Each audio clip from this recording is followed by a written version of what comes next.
This is your WLAK Daily News Roundup for Lake Air, 107.5 FM and 1260 AM in Amory.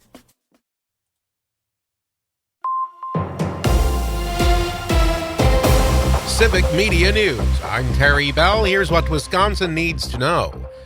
Today is spring primary day. Voters will narrow down races for local offices like school board, county board, and city council. There's a three-way primary for Milwaukee mayor. The polls are open until 8 tonight. We'll have election updates on many civic media stations. Supporters of Wisconsin's new legislative boundaries say people can expect a more responsive state government. Governor Evers says tighter majorities will spur lawmakers to find middle ground on issues like Medicaid expansion. I have to believe there is at least one Republican in the House or the Senate that agrees with us on that, and hope, then maybe we could find a solution. Beloit Democratic Senator Mark Spreitzer. These are fair maps. If Republicans win a statewide election, they're going to win a majority in the legislature. If Democrats win a statewide election, we've got a shot at a majority. That's a shot we haven't had for more than a decade.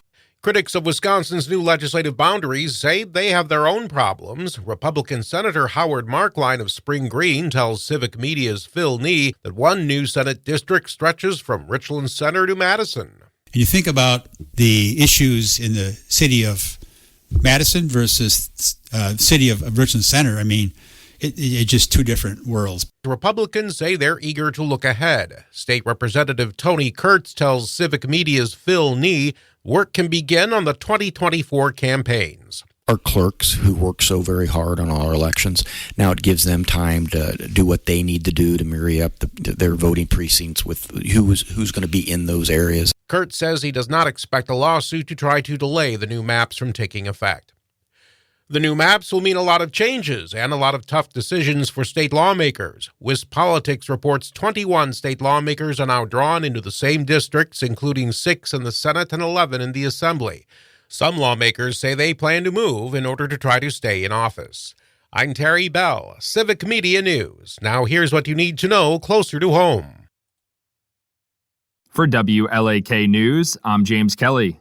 The Center for Alcohol and Drug Treatment is expanding its drug treatment options in Duluth. According to a Northern News Now report, a new initiative will bring an additional 50 high-intensity beds, psychiatrists, counselors, and skilled nurses to the community to offer proper care to patients who need a higher level of help. Officials with the organization hope the high-intensity services could start on March 4th, allowing them to accept more patients without having to send them hours away for specialized treatment. Wisconsin Governor Tony Evers was in Superior on Monday to speak about the new legislative district maps he signed into law. Experts say the new maps will make the state's elections much more competitive, and candidates will be forced to be more responsive to their voters with thinner margins. In the Superior area, the changes will affect State Senator Romaine Quinn and Representatives Chance Green and Angie Sapek. Governor Evers hopes the new maps will accurately reflect how closely divided Wisconsin is. A number of Duluth faith organizations joined forces over the weekend for a fundraiser. According to a Northern News Now report, the Twin Ports Interfaith Fundraiser for Palestine sold out their event on Sunday, which featured a dinner and informational gallery on the conflict in Gaza. The packed event raised about $20,000, which will go towards an organization called the Palestinian Red Crescent. The organization is one of the only few that is providing humanitarian aid on the ground in Gaza.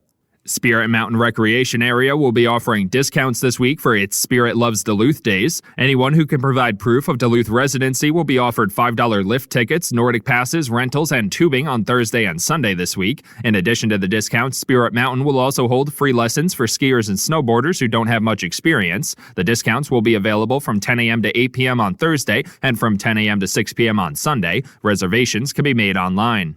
Superior school officials are raising concerns about the future of the school safety office. According to Superintendent Amy Starzecki, the program was funded by a COVID-era stimulus package that is set to run out this year. Despite about $500,000 of funding being reallocated to the program from the state legislature, it could be facing significant cuts. One of those cuts could include the 24/7 tip line that allows parents, students, and staff to report concerns. A number of bills have been proposed to add funding. The 22nd annual Duluth Polar Plunge was held on Saturday. According to a Northern News Now report, locals took to the water at Park Point in freezing temperatures to help raise money for the Special Olympics. Despite some complaints about the wind making the cold air nearly unbearable after taking the plunge, most were happy to risk the frozen tundra for a good cause. Organizers estimate this year's Polar Plunge raised over $135,000. The plunge has raised over $2.7 million over 22 years.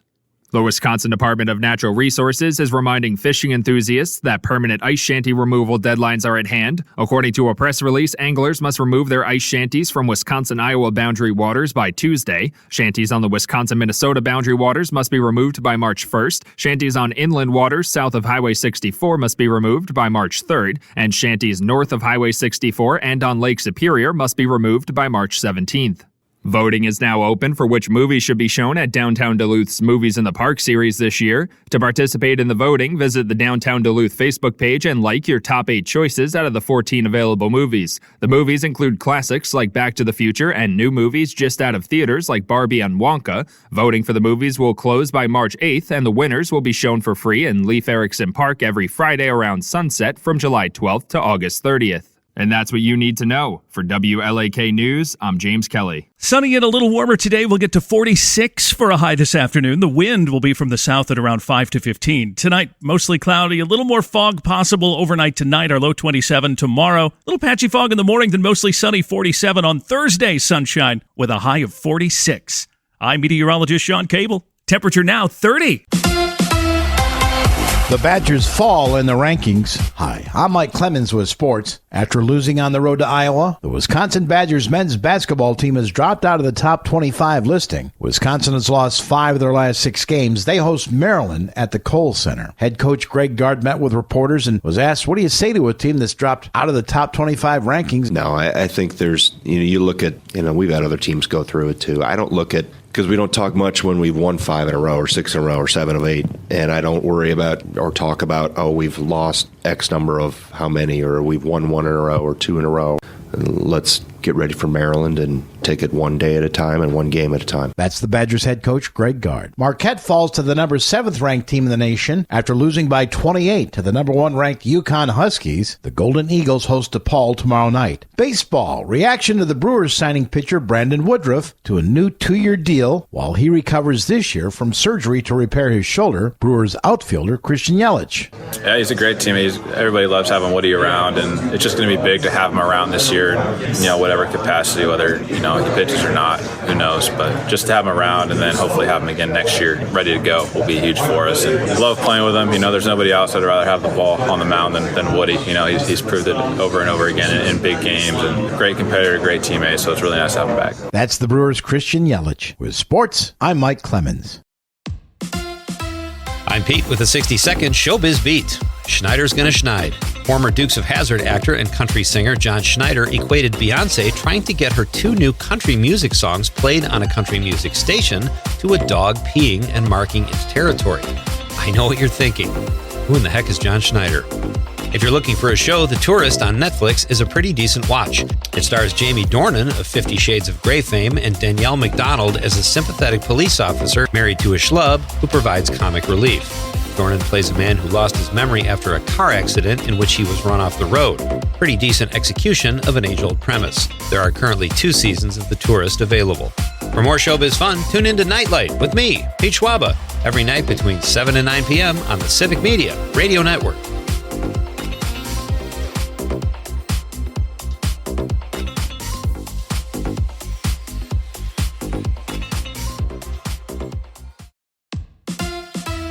I'm Pete with the 60-second Showbiz Beat. Pop and R&B star Usher revealed last week that he beat out Justin Timberlake in a bidding war to sign Justin Bieber in 2008. The New York Post reports that Usher says he knew Bieber was going to be a big star. Timberlake later revealed that he was actually relieved it didn't work out because he thought Justin Bieber was Miley Cyrus. Seriously, they could be twins. HBO host John Oliver made Supreme Court Justice Clarence Thomas an offer he will probably refuse. The Huffington Post reports that the host of Last Week Tonight offered Thomas $1 million a year and a $2.5 million luxury coach if he leaves the Supreme Court. The justice has a reputation of accepting lavish gifts from wealthy donors without reporting them. Oliver says Thomas has 30 days to accept his offer. For more showbiz fun, tune in to Nightlight with me, Pete Schwaba, every night between 7 and 9 p.m. on the Civic Media Radio Network.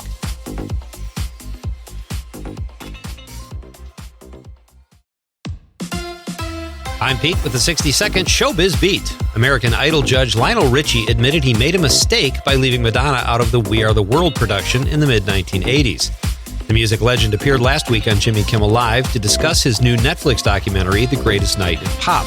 Richie said there was only a half a line to sing, so the voice had to be very recognizable. Therefore, they chose Cyndi Lauper over Madonna. When Kimmel told Richie he felt it was a mistake leaving Donna out and not using both singers, Richie agreed. Such a shame. It could have really put Madonna on the map. The Greatest Night in Pop is available on Netflix. Amazon founder Jeff Bezos and girlfriend Lauren Sanchez were seen dining with another couple over Peking duck. It was in a Miami strip mall food court, so no reservations were necessary.